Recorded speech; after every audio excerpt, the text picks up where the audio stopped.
Hey guys, welcome to another fishing video today. We are going to be talking about targeting big shad.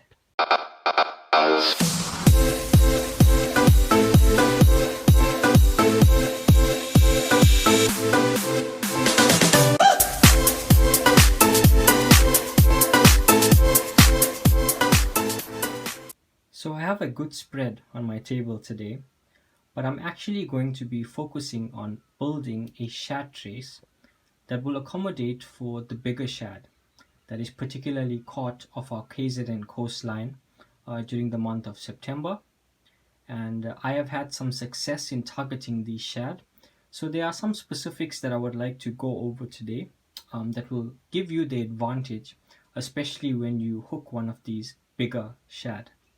Now there are various ways to target shad in terms of traces that are used. One of the common ways of targeting shad, especially in the KZN coastline, is using a ground trace, which involves a bunk, as you can see, and basically a hook with a steel wire, which is attached to a three-way swivel, and then of course your sinker. And this is a 5-ounce cone sinker that I have here. The other ways of targeting shad, depending on the terrain that you're fishing in, one of the other common ways is using a top bunk, especially when fishing off ledges and high points. These are also very effective in targeting shad. And then the other way is by using lures and spoons and things like that. So going the artificial route. But today specifically, I'm going to focus on making your ground trace and specifically making it for targeting the bigger shad that come and feed at this point of the year. Now, shad are very powerful fighters, especially when they get bigger. And in the KZN coastline, we generally will catch the bigger shad from the range of 2 kgs to about 5 to 6 kgs. So if you go to different parts of the world, there are bigger shad that are caught, for example, in the US, which, by the way, the term for shad there is actually called a bluefish. And you get them actually in bigger sizes there. And then also in Australia, where it's called tailor, you also get decent sizes of shad there as well. But yeah, in our coastline, to be able to catch a size between 2 to 6 kgs, it's definitely a fight that you will remember. And so you want to be prepared for that as best as you can. Make sure that your trace is correct to be able to handle the fish, your tackle is correct, and also your drag is set. And trust me, from losing one of the shad that I hooked a few years back because I didn't have my drag set, I learned a very big lesson from that. And so I've also paid attention to that. Even though these fish, you cannot give them too much of line because they have the ability to shake their heads so vigorously that they can actually split the hook. But at the same time, with the bigger shad, you have to have your drag set because it does take line. And so you want to be able to have that correct, especially when you are hooked up with that bigger shad. So coming back to the line, so the line that you use is very important, and I have here Kingfisher Giant Abrasion. Now this is 0.55. Now some may say, hey Wendell, this might actually be an overgun for targeting shad. And yes, while it may be a little bit of an overgun for targeting shad, I just want to be in a better place, especially when I hook up with that bigger shad. So for me, it's more of an issue of wanting to be sure than it is just taking a chance, because having successfully landed big shad, I know how they fight. They are ferocious fighters, in fact, some of them being able to jump out of the water and be able to shake their head. So they put up quite a fight. And so this line is actually the line that I feel most comfortable with, especially with my hook snoot. And then when it comes to my sinker snoot, I just go for a general 20-pound Kingfisher line, 0.4. And basically, I will also put a granny knot nearby the sinker so that if I do get stuck, I'm able to break off quite easily. Now, a funny fact while fishing off the KZN coastline, there are sometimes, and I'd be honest, I can't really give an answer for this, but it's just with regards to how the fish feed. Some days they prefer different things. So there are times when I find that the shad actually will feed better whilst you are using a white bunk, and there are days that they will feed better while you are using a red bunk. So it's good to have variety when you're making your traces and be able to utilize uh, different colors of bunks.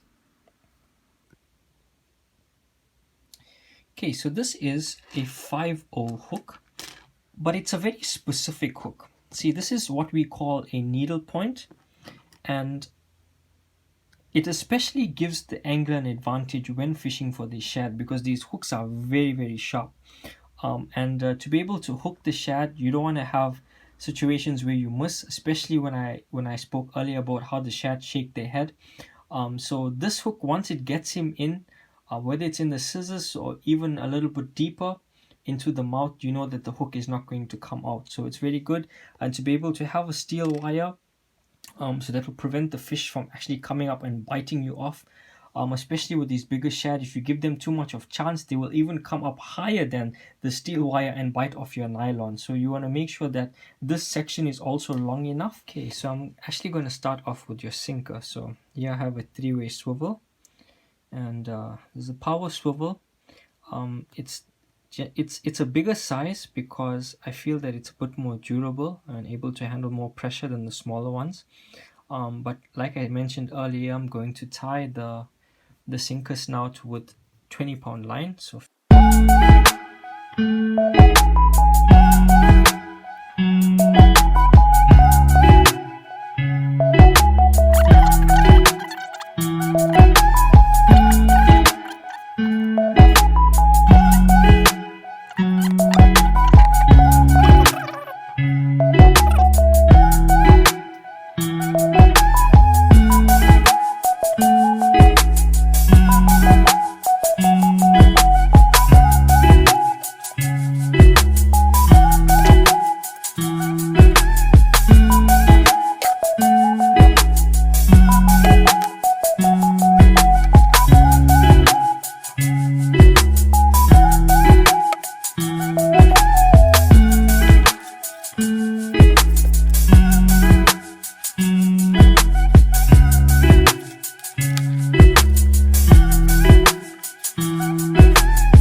this is how you want your trace to look and to set in terms of the bunk being longer than the sinker.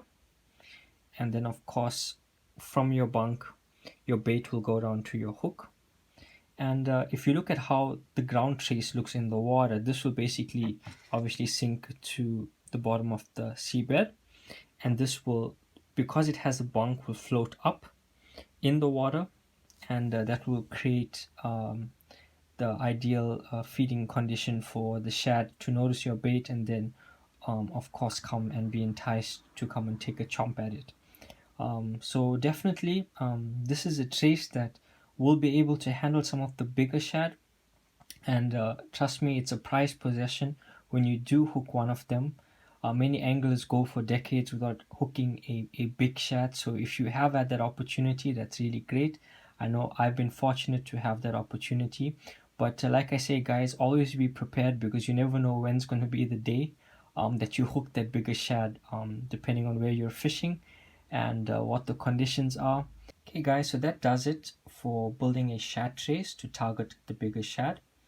But I also would like to say that your baiting is very important, especially during the month of September going onwards if you are wanting to target the bigger shad.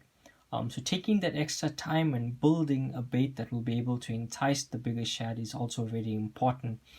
So these are the general months that I will use an entire mackerel. I will fillet it like I did in the bait demo in the previous shad video, which if you haven't seen that, I will drop a link in the description so you can look at that bait demo. So instead of only using half a mackerel, I will use the whole mackerel after it's been filleted, creating a bigger bait and creating more scent by crushing some of the head of the mackerel, the blood from the top to the bottom, and being able to create a bait that is able to entice some of these bigger shad to come onto the bite. That's also a very, very important element of fishing, guys, to be able to take the necessary time to bait well. I think that's probably like 70% of fishing, is how you're able to bait, because fish will feed sometimes, even when there are shoal fish around, and the shad are in the hundreds. They will typically take any piece of sardine that you put on the hook and you throw. But when it comes to targeting specific fish, and like I mentioned earlier in this video, targeting bigger shad, you want to have that edge, especially when it comes to making sure that your bait presentation is as best as it can be, so that if that big shad is around, and if there's 20 other baits that are out there in the water, the fact that your one is the one that entices it, is going to set you apart as a fisherman. So you will be the one that's going to land that big fish. So guys, take the necessary time and the effort that's needed to bait well. There's a lot of different baits out there that people will use to target bigger shad. Some people might use even the shad belly. Some might even use carantine fillets. I typically will stick to my mackerel, but there is a specific way that I build a bigger bait, which is just a simple way of adding more fillets around it, and basically allowing some of the bottom parts of the bait to be a bit more free, and then binding up the top a little bit more tightly, and yeah, creating a big enough bait that will entice a big shad. So yeah, guys, that does it for your bait presentation, and I wish you all the luck if it is your desire this year to, or in the years to follow, to hook a couple of these bigger shad, that you'll be able to hook them. They are great fun.